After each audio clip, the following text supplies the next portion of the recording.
Welcome back to the show. I'm here with Nathan Francis, and we're going to be talking about the best rest you ever had. And that's not a nap, that's rest as in ColdBox REST.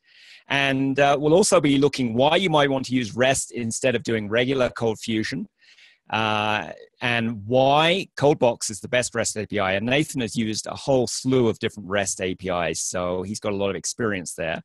And we'll also look at how, if you need to convert between REST APIs or convert from regular ColdFusion code to REST, how easy it is to do that. And also we'll look at a cool project he's been working on using REST and CouchBase, which is a really lightweight setup he's got. So welcome, Nathan. Thank you, sir. Glad to be here with you. So I think we better start with the big question in the room, which is why should anyone use REST instead of regular ColdFusion? Because a lot of CF developers don't even use REST. Yeah, that's very true. And I think part of that comes from CFML's heritage itself, which CFML excelled. It was one of the main languages that excelled at making just full-bodied applications dynamically. And since it thrived in that area, when the tech industry moved to some newer ideas, it had a good sweet spot. But ColdBox has allowed CFML to really move forward.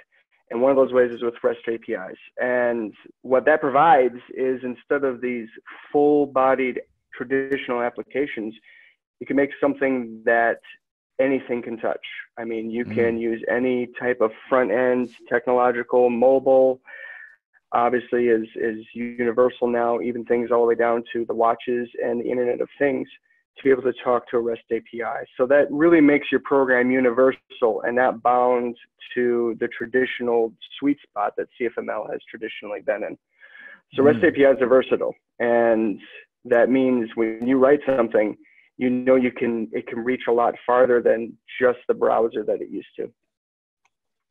So if you wanted to swap out a different front end, that would be really easy to do. Yes, absolutely. It would be very easy to do. And what that does is it makes both ends of your application able to go through phases. So if you want to freshen up your front end, your back end is solid with the REST API setup. And you can even your REST API itself to have updates to it completely independent of the front end. So it separates out the different pieces of code, gives you more versatility in how you deploy the app. Yes, absolutely. And that is probably the cleanest way of doing it. Separation of concerns is good on development teams as well, because whereas we like to talk about being full stack developers and knowing everything from being a sysadmin and a database expert to a backend, data modeling expert to doing cool things in the browser, the truth of the matter is people are really good at certain things. And I myself am familiar with most of those areas, but I find I excel at certain ones. So having a team, and you can separate those concerns and say, hey, you guys are really good at this front end. You do that and you hook it up to this back end and we can work on this back end. It makes things work together very smoothly. So I think it's better for teams. Yeah. So is this similar to like MVC or other design patterns where you separate out the model from the view, or is it taking it a step further?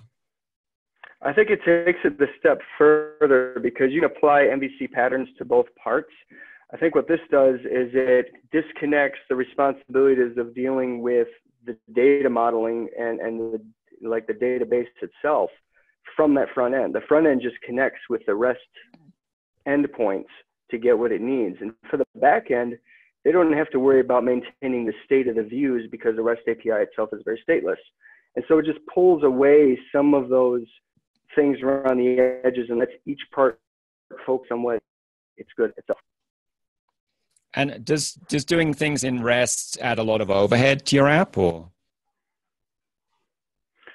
I actually think it simplifies it. The REST API portion itself is obviously more simple than doing the full app, but I think being able to focus on just that area actually makes it much cleaner and simpler. So obviously having a front end and a distinct back end sounds like a much larger thing, but with the plethora of different ways we're deploying front ends these days, I think having a REST API backend gives you something to ease the mind of the presentation and lets that kind of be its own animal, so to speak. It works better in the end. So you've programmed in a lot of different REST APIs. You mentioned earlier Adobe ColdFusion, CF Wheels, Node, other ones. Why do you prefer the ColdBox one? Well, I prefer ColdBox. Full disclosure here, ColdBox has been a comfort zone for me, for one. So I need to be honest about that, because some of the key clients and key projects that I've been able to work on professionally have been fortunate enough to be built on ColdBox. But I have worked with other clients that have used a variety of strategies in doing CFML with REST APIs. I also have done a few presentations before on REST for the CFML community, and so I've looked a bit wider even than I've used. So I've looked at how each of the different known frameworks use it. And the more I looked at it and the more I compared them, I think there's a lot of advantages and different ways of doing it. But ColdBox keeps it simple where I think it's right to keep it simple, but it also maintains a lot of extensibility and a lot of capability there that some of the other solutions don't do. And I think in defense of the native Adobe ColdFusion, and if you were to do this natively in Lucy, I think it's worth defending that anything that's native tends to be just a little bit more jarbled. Frameworks are designed, like ColdBox is designed to make the hard things simple and give you the ability to do what you want to do without a lot of overhead. And it does very well at that. So I would say of all the solutions I've seen, and I'm not going to name a bunch of them because I think they do a good job at what they do, I found that ColdBox excelled at meeting capability, extensibility, and simplicity, and allowing people to get done what they need to do. So if someone has code that's doing REST, but it's in another API, is it a really hard task to move it to ColdBox REST API, or? I think we run into the same discussion if we were going to talk about any legacy app. And I think what that is you got to find the parts that translate well. ColdBox makes the REST specific aspects of dealing with things like the HTTP verbs, the status codes, and the routing straightforward enough that any of the other systems can translate well. But you're looking at a similar discussion if we were to convert any legacy ColdFusion app into ColdBox. I mean, there's always going to be different complications here and there, but they do a really good job at trying to make it as simple as possible. And I find it trends well. And speaking of legacy ColdFusion code, if someone wanted to change that over to use the REST architecture, how is that to do? Is that pretty easy or hard, or? Well, we've taken even a full-bodied ColdBox app and done that with it. And the process would be very simple. You're looking at two things with a full legacy non-ColdBox app. One is getting the legacy app into ColdBox and getting it working, which there's some great resources on that. And there's some people who have done some fantastic talks on that. And it's surprisingly easier than people think. Step two would be turning that traditional now working ColdBox full-bodied app into a REST architecture. And that would be taking the views and moving those out into a completely separate application that would speak to the REST, and then using all of your business logic and event handling and data modeling as your REST API, a completely separate unit. So it's kind of two steps. I would definitely choose to get it ColdBoxified first, which isn't that bad. And then from there, start splitting those separation of concerns out, getting the whole view presentation that the user interacts with into a lightweight app of your choice, and then moving all of your logic into a REST API. And we've done that. Mm-hmm.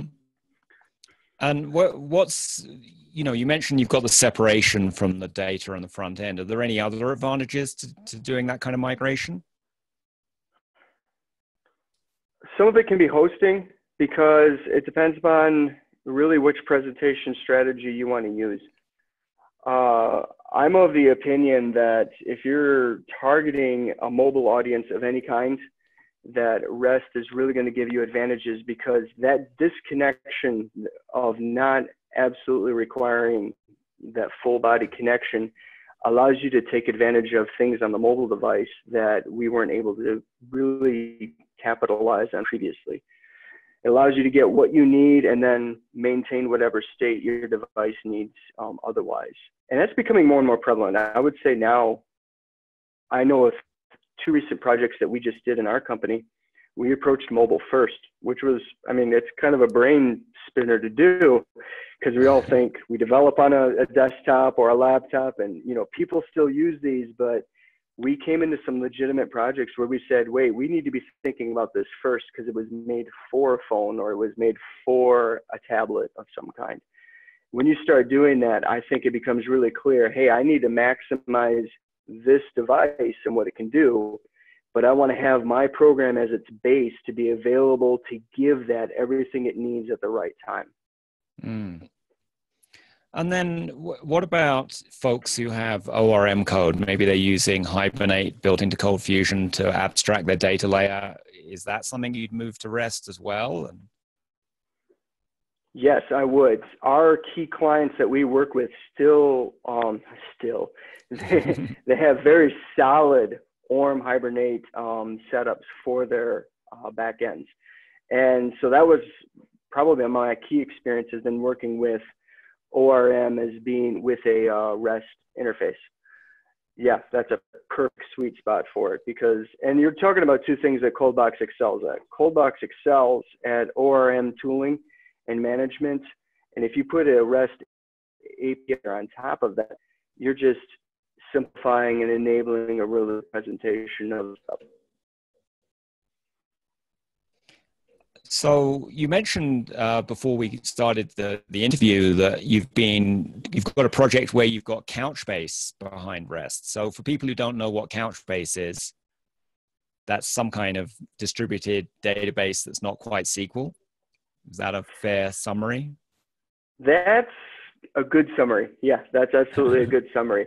Data modeling has changed in the last few years to use not just SQL, which most developers are quite comfortable with, and it is a solid solution.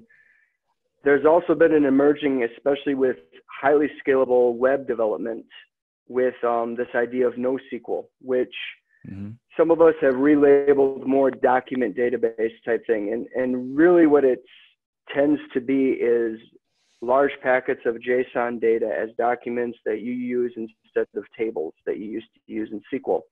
It's not an exact comparison or description, because there's a few other ideas you need to work around. But CouchBase was the one that I chose to work with for 2 reasons. One, the ColdBox community has already had some work in it. We have a CouchBase module that I'm using in this application. We've also, the Lucy community has an extension specifically for CouchBase. Brad Wood, who anybody in the CouchBase in the ColdBox world knows well, really likes the abilities and the specifics of CouchBase, and so he's been using it. But in the last year, I got to work on a pretty high-profile project for our company that used CouchBase as its data source. And so since I had that experience, I thought, if I'm going to bring something to a convention and show it off, I would like to show off this as an option, so people can ask questions, they can see it, I can tell them what I believe works and how it works. They can also see how smooth it can be as an option for a back end.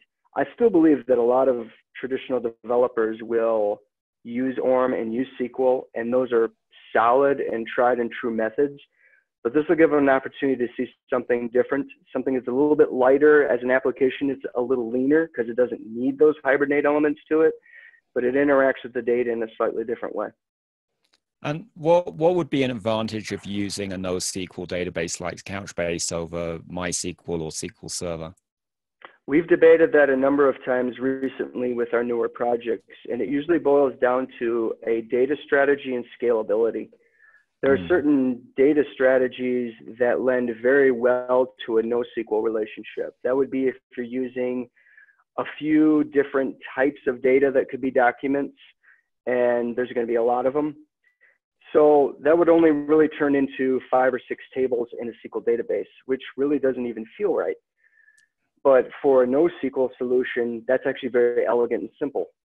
The other one is scalability. SQL is amazing and highly performant, but these NoSQL databases were made for systems that were going to expand to, I would just say, ridiculous numbers of people at complete, using them all at the same time, high intensity.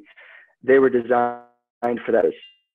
And so if that is something that's built into the project, I would definitely consider it. And that would really be the sweet spot, something that has a kind of a simple and straightforward data structure that's not as wide and vast and complex as we're used to with SQL, but also has that intensity and scalability built into it.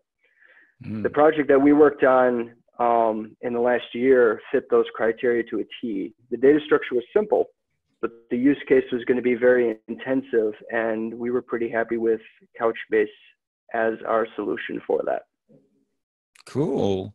So let me switch gears a moment here and ask you a different question, which is, why are you proud to develop in ColdFusion?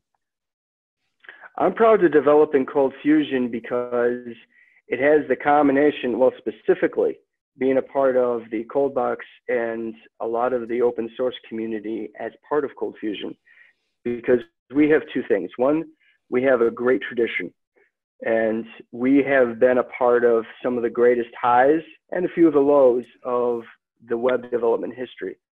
But also, we've got some tenacity in there, because a lot of the people who are very strong in the CFML community are people who have been doing this for a while, and they've been doing it well.